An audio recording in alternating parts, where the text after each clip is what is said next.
let's move on to Jason. Thank you. Just see, can everybody see the screen?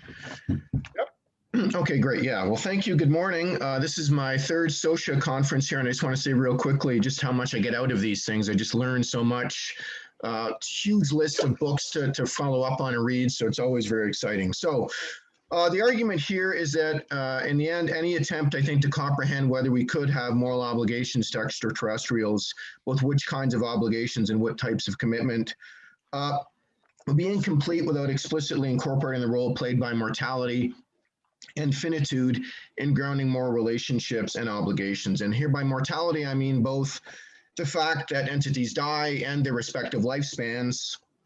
And by finitude, I mean the capacity to reflect on one's mortality. So I think the extent to which mortality and finitude are explored as informative constraints in astroethics, I think more attention needs to be put on these things. They're implied insofar as we talk about culture or evolution or things like this. Obviously, mortality is implied, but here I want to really draw attention to the fact that I think they're much more informative than we've really give them credit for. And I think this really becomes obvious once we start considering other organisms, other life forms outside our own planet. I think here the issue of mortality and finitude are really brought into relief in interesting ways, not just about what we might owe other life forms, but I think mortality and finitude become clear as indispensable conditions for morality and just in general. And here, a lot of my claims are shaped by traditions that, I mean, some of you may or may not be familiar with. It's existentialism phenomenology, specifically feminist ethics of care, and then the ethics of recognition. So what does mortality finitude do for us? I mean, how does it serve here as a condition and a constraint?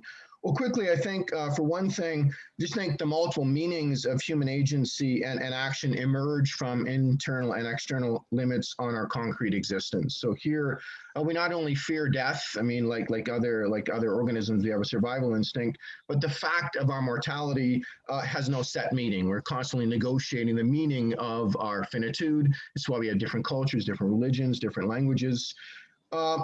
And I think because of that, this means we do participate to some extent in deciding the fate of our own identities and that of other people.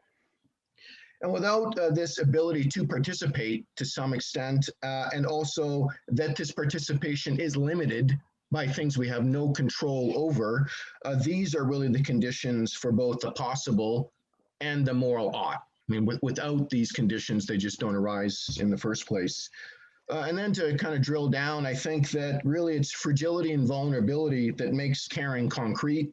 So if you think about accountability, responsibility, these things would completely lose their force and incentive without some sense of need, without responding to an actual source of concern or a problem. And so, I mean, in this sense, I think real commitments, promises, obligations do require something from us. They can fall short due to our own efforts.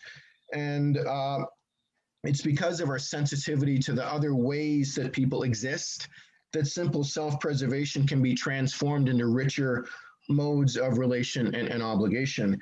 And then we also prioritize our commitments. I mean, relationships and obligations require our support, cultivation. They can't be postponed indefinitely. And there's no guarantee of success. And we do need to limit the kind of obligations and relationships we take on.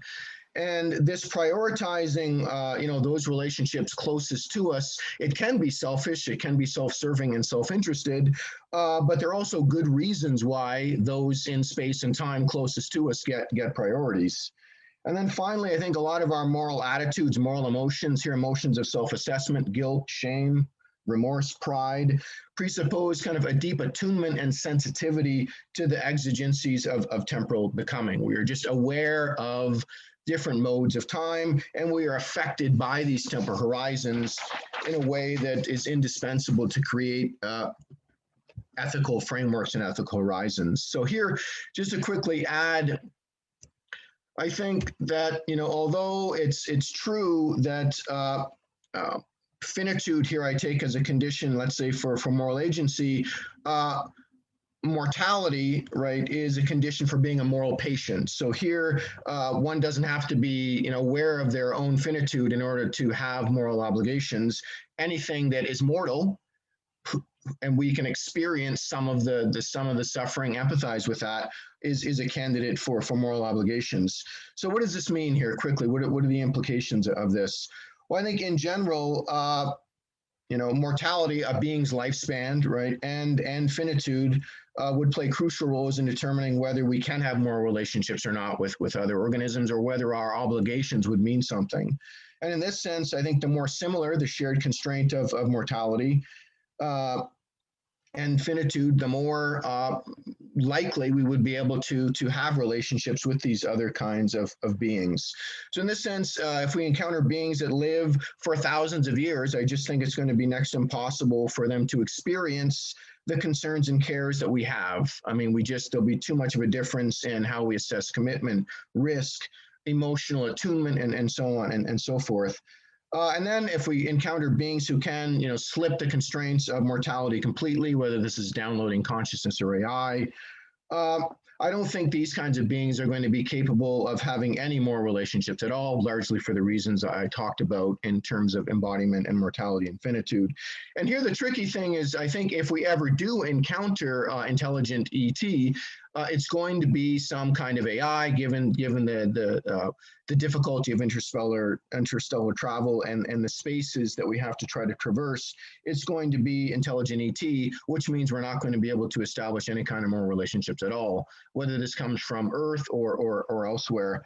And again, just to add quickly as I round up here, we can care about, of course, microorganisms elsewhere in alien environments, but these are abstract or derived obligations. Insofar as they have no possibility of recognition or reciprocity, they shouldn't be taken as models of moral duties or moral obligations. And then consequently, I think it's likely the only moral relationships human beings will ever have is with other mortal creatures on planet Earth. And that isn't necessarily a bad thing. So I'll end there. Here's just a bibliography. So I'm sorry, and just one last thing. Why I think this is important is because, in a sense, rationality, right, sentience, pleasure and pain, these things are somewhat different than mortality and finitude. And this is the sense in which I want to kind of bring this to people's attention. Of course, there's some overlap here, but you can have one without the other. They are distinguishable, which is why I'm trying to kind of highlight these things as informative moral constraints of their own. And I'll stop there. Okay, cool. Caleb, you go first. Thanks for your talk. My question is just to ask you to elaborate a little bit on your view that embodiment is necessary for having moral status. So you said that we couldn't possibly have moral relationships with AI. And that seems to me true if the AI are non-conscious. But given the possibility of conscious AI, to me, it seems like it'd be just as possible to have moral relations with them as it would be to have with a conscious form of life. I don't really see the fundamental difference if there is consciousness present. So Sure. Go ahead. So I think here, I mean, it's about limits. It's about constraint, right? And it's about so we deal with a world of ambiguity, contingency, limitations. And, the reason why morality is important is because it helps us cope with. It's a bridge to build relationships. I think for an AI, the idea of limitations just would not be experienced in any kind of similar way. And a limitation in energy reserves or information, that's not what I'm talking about. I mean limitations in issues of vulnerability, fragility, lifespan, the inability to successfully do something, the inability to know whether one has even been successful in cultivating relationships, access to guilt, shame, remorse, pride. I just don't understand how these things could be active unless the AI has some kind of internal limits that it can't control, right? That aren't, in a sense, decided on and imposed, but establish a kind of contingency in which its relationships then are played out and developed. then I think perhaps that might be possible. But then I don't think we have, an AI or a cybernetic being. Then I just think we have another kind of type of embodied consciousness. But I could be wrong here. Right? This is how I understand obligation to be developing, concretized, requires limits of a really rich, robust, substantial sort. And that's to me is the sticking point with the AI and the embodied consciousness kind of scenarios. I think maybe I have a much less robust idea of what a moral relationship entails, because you seem to be like building a lot into what a moral relationship is, whereas to me it'd just be like the ability to, well, it'd just be like moral agency, right? Like they would have moral agency towards us and vice versa. So, but you're building a lot more into that, which is fine, I guess. Okay, Nick.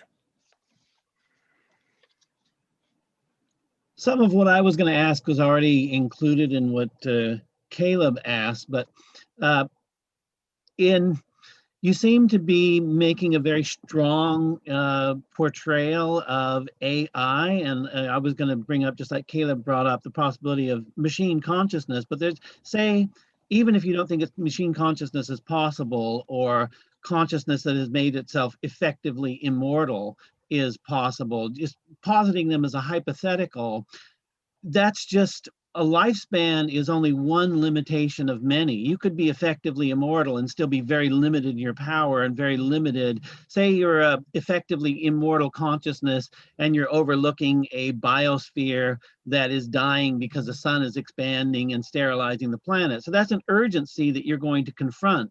And if you feel some relationship to that life, it's going to be a moral urgency. So the limitation and your ability to intervene in that situation and make some kind of change that you might think is based on moral values, all of those things are still going to be alive. They're still going to be applicable. They're still going to be important to you. And making yourself effectively immortal may change your point of view in radical ways, but you're still going to inherit. It's going to be something from your past finite self. So I guess that's enough. Sure. Yeah. Thank you. Yeah.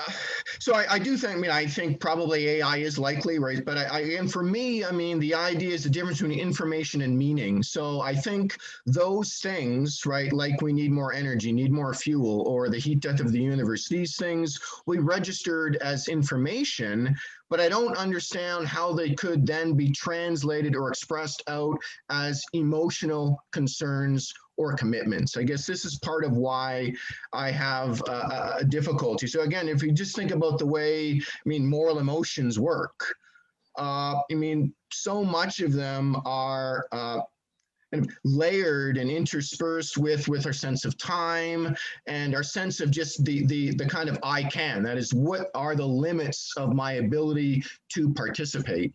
And I'm constantly reminded of those limits. So I guess, I don't know if that helps qualify my position at all, or go ahead. When you're young, you feel immortal and very powerful, and there's no limits on your knowledge and your ability. So you're not effectively aware of your mortality. Maybe later you become aware of your mortality, but you have a very strong moral relationship. You have a very strong emotional relationship to everything that surrounds you. You could even say when you're young, your emotional relationship to things is more powerful than, say, your informational or epistemic relationship to things. It's probably different in different cases, but generally speaking, and you have almost no awareness of your own mortality, even though you have a very strong emotional relationship to the world. Yeah, I think that's a very observant point. I would think so. Another way to think about this here is the variety and kinds of constraints. So here, I think for morality to matter, you need a whole bunch of different kinds of constraints that you can't control. And I don't know what level of diversity that's going to be, but you need a lot of thick attachments, conditions that you just are left participating in. And this helps enrich and really kind of strengthen our desire and the way in which we relate to other people's lives. And I just don't think that can be copied or simulated by an artificial being. But I may be wrong. I mean, but I mean, I guess that's what I just keep coming back to. It's not just the kind of constraints, it's the way they're operative, the different levels in which they follow us throughout our lives, and the way it translates into limitations on action. That, I mean, it's a kind of holistic here idea that creates really a world of intersubjective concern that I just don't see anything that isn't finite and mortal, not just like us, but in a similar way, is going to be able to have the kind of really rich, more relationships we can have. But Okay, Catherine? Thanks, Kelly. Thanks, Jason. That was super interesting. I'm not disagreeing with you in what I'm about to say. I'm rather kind of throwing it in laterally just to see where it goes. So one of the many different courses I teach is the anthropology of the living and the dead. And so it's all about cross-cultural relationships between the living and the dead. And one of the glorious things about humans is that they are just phenomenally in disagreement about what mortality means. When you are alive and when you are dead, when you are dying, and these things are not linear processes, they're not kind of divided by a firm line, and never mind the whole business about what happens when you stop breathing, because that, as I'm sure everybody appreciates, is a phenomenally diverse set of ideas. So I'm just wondering, so different cultures have, these different ideas about morality and in relation to how the lifespan unfolds and what you become after you die. But again, like it's so completely culturally constructed. And so part of me is kind of thinking, what does this do to your thesis? I mean, is your thesis kind of just so stuck within a particular kind of philosophical and biological tradition that it may benefit from some expansion into other areas of human thought? The other one is, I've already forgotten the other one. I can only concentrate for not very long at a time. Anyway, there you go. So it's just kind of, it may come back to me later, but you get the idea. I'm just kind of throwing this out there, like what happens when we introduce really different human thoughts about mortality into your thinking. yeah, I think that's what you get, actually. I think, is a variety of different ways of negotiating the meaning of our own death. I mean, and we do this in different ways. Cultures do this in different ways, but that we are all trying to negotiate these kind of fundamental riddles about, the nature of what it means to be alive. This is part of what provides the overlap. So although the traditions may be different, the conditions, right, of the fact that we are alive and the fact we die, we witness those we love die. I mean, these are conditions that are similar for us, and we're kind of, in a sense, stuck making sense of them in different traditions and trajectories. But I think there's enough similarity in conditions, right, that really help actually bring us together in really, really important ways. I guess I'm suggesting it goes even a little bit further than that, in that we don't have a shared recognition of what it is to die. And that has massive implications. So it's not just that we all negotiate the same problem, it's that not everybody even perceives the same problem. So even in a simple response to the question of, so is so-and-so dead or not, if it's polite to ask such a question, you literally won't get the same answers. So I just find longer conversation. Anyway, yeah. Thanks for a fascinating paper. Okay, Carlos?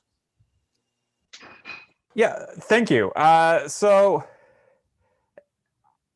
I wonder what you are going to make of people who do think they have meaningful moral relationships with things that, according to your view, they shouldn't have. So if you're the indigenous group who is upset about people climbing on Uluru because you think that you have a meaningful moral relationship with that rock, or if you are the tribe that recognizes the personhood of the Klamath River because you think you have a meaningful moral relationship with that river, what's going on here according to your view? Are these people just deluded? Are they morally defective? I mean, the background here is I'm pressing, you've drawn on care ethics, and I'm pressing the indigenous care ethics critique of feminist care ethics on you. Yeah, absolutely. No, I mean, I didn't say they couldn't. It's not that it can't happen. And of course, it's not the moral police here, but I think this is just the key. This is the distinction I want to make. I mean, I think it's fascinating those things happen. I think it's inevitable. It's interesting, but I would caution that what kind of relationships are going to best serve as models or be the most morally informative about what it means to be in a moral relationship. And I think probably at the end of the day, I mean, those are going to be relationships between fellow human beings, just because of the different kinds of things that can take place with those kinds of relationships that just can't take place with a tree or a hillside or a stream. I mean, it's not that it can't.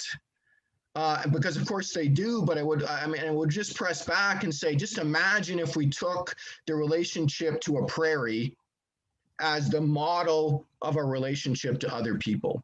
I mean, what that would look like. Well, we wouldn't need to listen to them for one, because it's not clear what the prairie's saying. The whole idea of recognition, I don't know what would happen with that. So, I mean, it's not that it's a hierarchy. I mean, it's a continuum for me. But I just think when we think about moral relationships, in the end, I mean, the richest moral relationships we have are still just person to person, relationships. And I think really here the ultimate moral relationship, and here what I really appreciate from Feminist Ethics of Caring, I think is still a kind of parenting relationship is really one of at least the richest kind of moral relationships you get anywhere. Okay, Neil?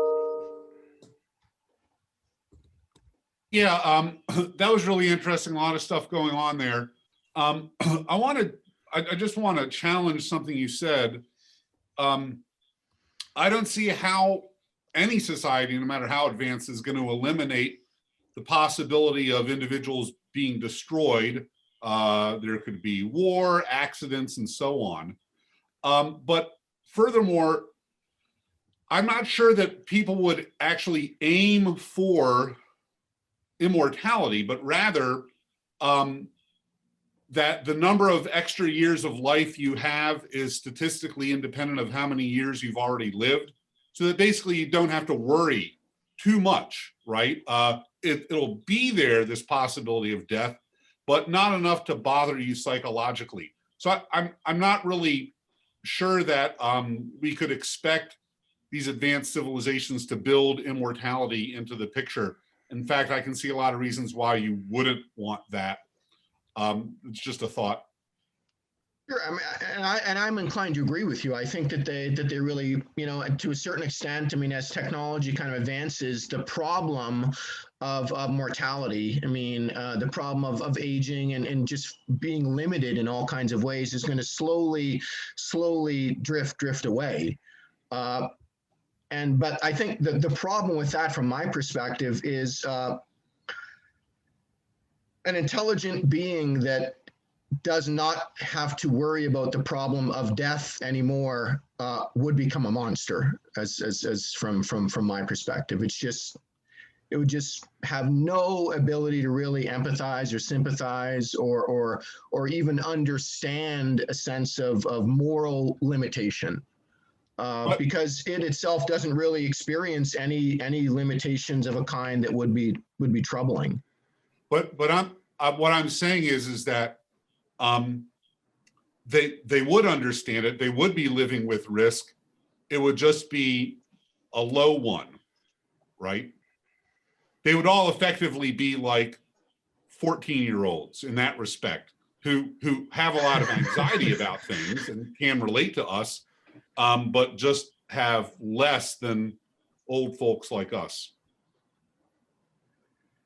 Yeah, I mean, I guess it's, I mean, I guess it's possible. Again, I just think, I mean, from one of the things I guess I'm trying to kind of bring to the foreground is just, we tend to think of all the things we can't control as kind of bad, or something we need to keep trying to kind of transcend or get in control of, or try to work around. But I think, you know, that there's all of these different things that we're kind of in a sense just stuck dealing with, and a lot of it we don't have any control over. It's precisely why we have the richness of human identity and human relationships that we have.